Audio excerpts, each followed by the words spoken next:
Hey, this is Hallie with Artsy Shark.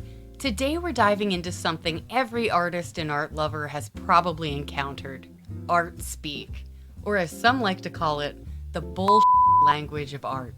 But what is Artspeak really? And why does it seem so prevalent? Artspeak is the kind of language you often find in some art exhibition announcements, catalogs, and even in artist statements. It's a very academic, lofty style of writing that tries to sound profound, but let's be honest, it often leaves us scratching our heads. But why is it like this? Well, it all ties back to something that's been coined evocative bullshit. Basically, it's a way of using language that sounds meaningful, but when you break it down, it doesn't really say much at all. It's a way to make art seem important by connecting it to big ideas and art myths. So how does Artspeak actually work? It's a mix of a few key techniques, and I'll break them down for you. Let's start with containers. These are big, vague terms that can mean almost anything, like space, narrative, or identity. They sound specific, but are actually very general. For an example, an artist might say their work explores the narrative of urban space. Sounds fancy, but what does that really mean? Next, we have instances. Containers are often paired with instances. Words like territory, gap, flow, or periphery. These make the text sound even more complex. So instead of saying space, now we're talking about the center and periphery of social space. By mixing containers and instances, Artspeak creates what I like to call buzzword soup. It's designed to make you think there's some deep meaning, even if the actual meaning is unclear. Then we have methods. These are the action words. In Artspeak, artists don't just make or paint. They interrogate, deconstruct, and reassign.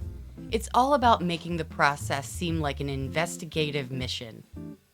And don't forget about enumerations. Those lists of fancy terms you often see like center, periphery, flux, rupture. By throwing multiple terms at you, the text seems more complex, but it often makes the message even harder to follow. Finally, we have linkage. This is how Artspeak connects these big words with the actual artwork, but often in a vague way.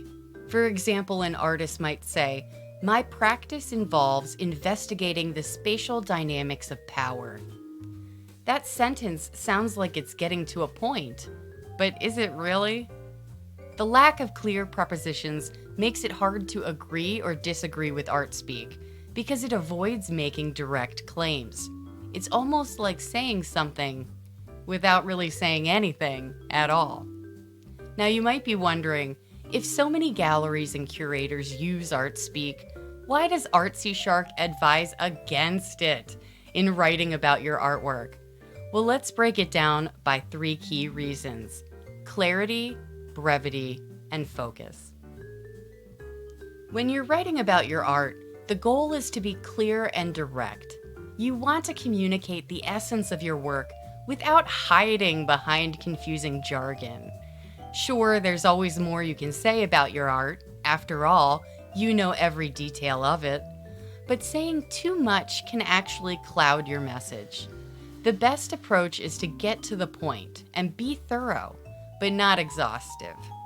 That way, your audience knows exactly what you're trying to express without getting lost in unnecessary details. A great artist statement should be concise. Most artist statements shouldn't be more than 500 words. Think 1-page, single-spaced. You have to assume that most people who come across your statement will read only 2 or 3 paragraphs at most, so it's essential that you put the key information at the top.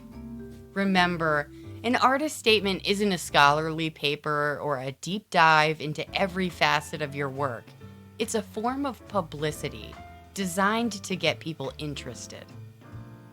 Before you even begin writing your artist statement, ask yourself a critical question. What am I trying to accomplish as an artist? And who am I trying to reach? This is where the strategy comes in. Knowing your goals will help you focus your statement on what's most important to your audience, whether it's collectors, curators, or the general public. The clearer your goals, the easier it is to write about your work in a way that serves those goals.